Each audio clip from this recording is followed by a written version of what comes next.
Сәлем достар, бүгін біз сіздермен дәмді пицца пісіреміз.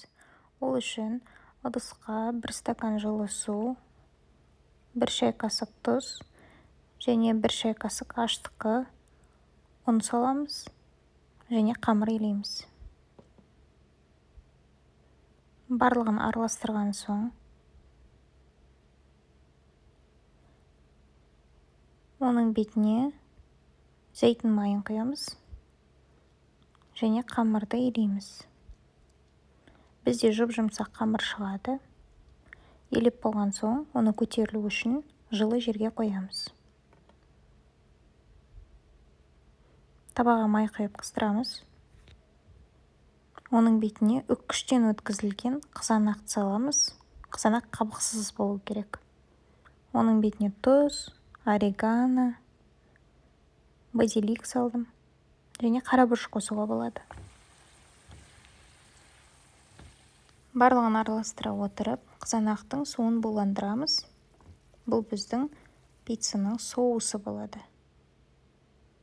Шұжықты тураймыз. Қалаған ірімшік алуға болады. Мен өзім 2 түрлі ірімшік алдым.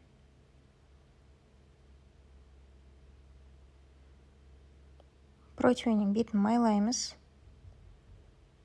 Көтерілген қамырымызды саламыз. Оның бетіне зәйтүн майын тамызамыз. Жағып және видеода көрсетілгенде қолмен созамыз.